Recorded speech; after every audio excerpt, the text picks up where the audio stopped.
Olá, eu sou Daniel Pilvezan, sou membro do Ministério Integre, que é o Ministério de Jovens aqui da IBNU.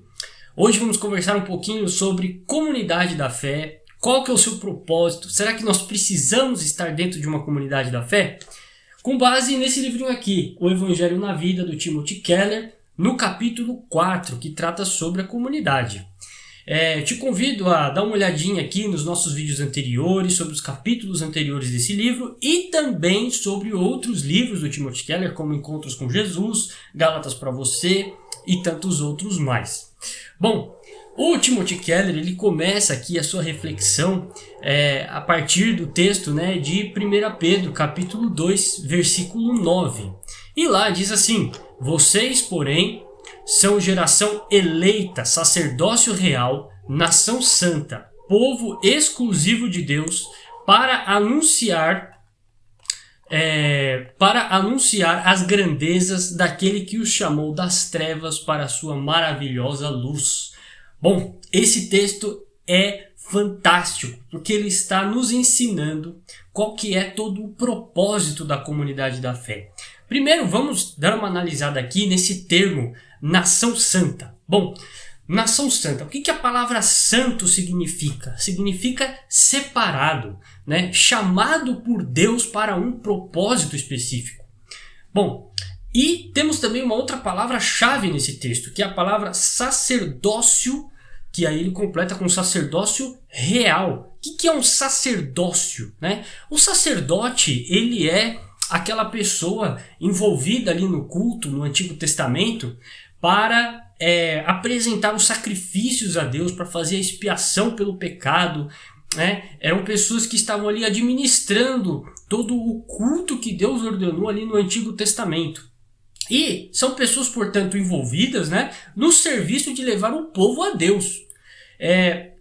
O sacerdote ele é aquela pessoa que tem essa função de aproximar, ele é como se fosse um mediador, ele é um mediador, é alguém que aproxima Deus do povo e o povo de Deus. Bom, esse texto ele está nos dizendo basicamente que nós somos uma geração eleita, um sacerdócio real, uma nação santa, um povo exclusivo de Deus. Então, se nós somos santos, ou seja, separados, e se somos sacerdotes, significa que nós temos que ser, porque somos santos, somos diferentes do mundo e nós somos chamados para fazer a diferença no mundo. Não somos só diferentes, mas somos chamados para fazer a diferença, assim como os sacerdotes. Então somos santos e somos sacerdotes chamados por Deus para essa missão, que é anunciar, como diz o texto, anunciar as grandezas daquele que os chamou das trevas para a sua maravilhosa luz. Bom, nós sabemos então que o salvo ele é um sacrifício vivo. A nossa vida, nós já vimos isso nos capítulos anteriores, inclusive, a nossa vida inteira é uma oferta a Deus. Nós nos colocamos inteiramente à disposição de Deus em cada área da nossa vida. Ou seja, nós não estamos com o propósito de segmentar as nossas vidas. No domingo eu vou ao culto e no domingo eu sou cristão, mas durante a semana eu vivo a minha vida secular, normal, eu faço as minhas coisas, Deus não tem nada a ver com isso, eu não tenho nada a ver com Deus durante a semana e assim por diante. Não, isso não funciona. A Bíblia nos chama para sermos inteiramente de Cristo. A nossa vida inteira é um sacrifício vivo para Ele. Isso significa que os nossos valores morais, todas as nossas atitudes, elas devem espelhar esse chamado de Deus em cada área das nossas vidas. Então, tanto no nosso trabalho, nos nossos estudos, nos nossos relacionamentos, enquanto nós estivermos nos divertindo, enquanto nós estivermos comendo, cada momento das nossas vidas, em cada momento das nossas vidas nós somos chamados para espelhar essa glória de Deus, para anunciar o Evangelho às pessoas que estão à nossa volta. Bom, então para que serve, para que serve a comunidade? O primeiro ponto ali que o Timothy Keller ele trata no livro é que nós não podemos conhecer Deus fora da comunidade da fé. Então esse é um ponto muito importante. Veja, Jesus, ele tinha o seu relacionamento com os discípulos, e a gente lê ali nas páginas do Novo Testamento, é muito claro isso. Jesus, ele tinha um relacionamento com os discípulos, e nesse relacionamento, Jesus, por exemplo, ele por horas ele estava andando com os discípulos, estava comendo com os discípulos, estava conversando com eles, então ele tinha um verdadeiro relacionamento com eles.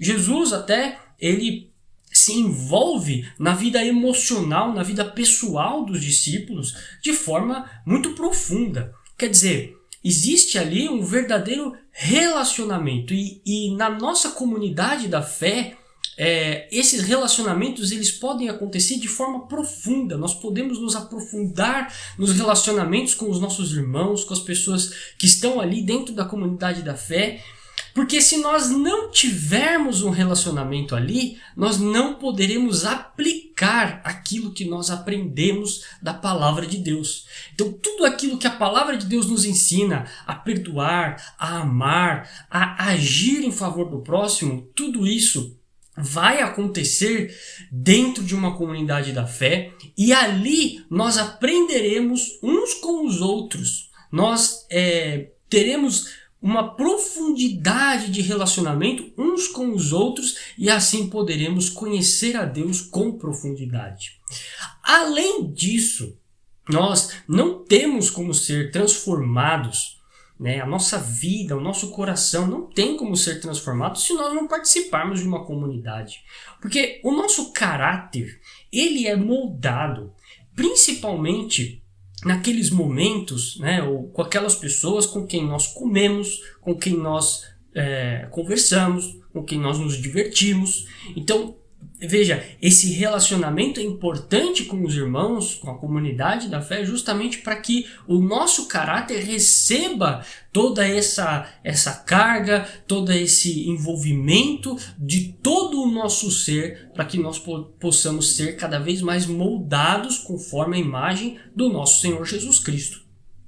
Bom, o Evangelho, ele transforma os relacionamentos. E nós passamos a então nos relacionar com as pessoas pelo bem das pessoas. Porque fora da fé, fora do Evangelho, o natural do ser humano é ele se relacionar com o outro porque ele precisa de alguma coisa. Então, geralmente, o ser humano ele se relaciona com o outro porque ele precisa de dinheiro, porque ele precisa satisfazer uma necessidade, porque ele precisa, enfim, de algum tipo de consolo, mas ele sempre olha para si, ele sempre olha para o outro buscando uma satisfação para si. Ou seja, os relacionamentos acabam moldando o caráter dessa pessoa, na forma do mundo e não na forma do Evangelho. Para que o nosso caráter seja moldado de acordo com o Evangelho, nós precisamos então nos relacionar com pessoas que estejam ali dentro do Evangelho, dentro da comunidade da fé,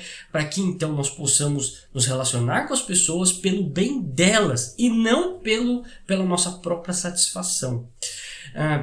E essa convivência, ela acaba estreitando os laços. Por isso que é tão importante a gente compartilhar de momentos comendo, compartilhar as nossas angústias, conversar com as pessoas, estudar juntos, encontrarmos momentos de diversão juntos, assistir filmes, enfim, fazer coisas que as pessoas gostem. Timothy Keller até ele usa alguns exemplos muito interessantes no livro de atividades que devem ser feitas pela comunidade para que os laços sejam estreitados, para que as pessoas elas possam ter essa convivência, esse relacionamento uns com os outros. E a gente encontra diversas passagens da Escritura que enfatizam essa aplicação. Por exemplo, Romanos 12:10 vai falar que nós devemos honrar uns aos outros. Gálatas 5:13 vai dizer servir uns aos outros. 1 Pedro 4:9, hospedar uns aos outros. E tem apoiar e aceitar uns aos outros, amar uns aos outros e assim por diante. Tem vários textos bíblicos nesse sentido, incentivando as pessoas da comunidade da fé a terem um relacionamento. Bom, é possível que uma pessoa, inclusive, tenha tido uma experiência com Deus, uma experiência forte com Jesus, mas E essa pessoa acaba não sendo, às vezes, transformada por Jesus porque ela se recusa a participar de uma comunidade da fé. Por isso que é tão importante participar de uma comunidade da fé. Porque não basta só aquela experiência com Jesus, é preciso também você ter experiências com aqueles que fazem parte da mesma fé. E, por último, né, o terceiro ponto aí que o Tim Keller traz no livro dele é que não é possível ganhar o mundo fora da comunidade, justamente porque a comunidade ela é uma declaração daquilo que é o Evangelho.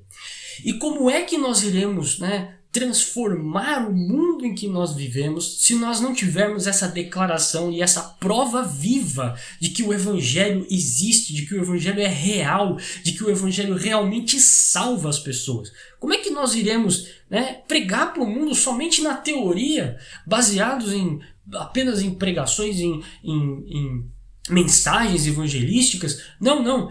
Não é só a mensagem evangelística, deve haver também um exemplo de comunidade. A comunidade deve viver aquilo que está na palavra. Então por isso que é tão importante e por isso que é tão maravilhoso nós participarmos de uma comunidade.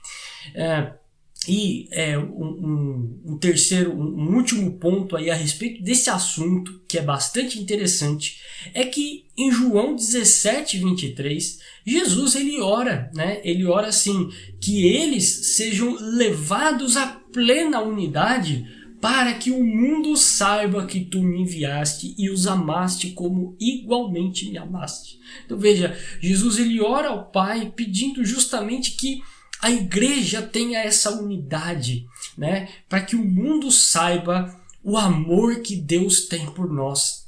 Então, justamente terminando aí essa mensagem, terminando esse vídeo, a comunidade da fé ela é importante por causa disso, porque ela molda o nosso caráter, porque dentro da comunidade da fé nós podemos ter essas experiências tão maravilhosas com os irmãos e também porque através da comunidade nós podemos mostrar ao mundo exatamente o amor, a transformação que Jesus Cristo veio trazer. Que Deus abençoe a sua vida.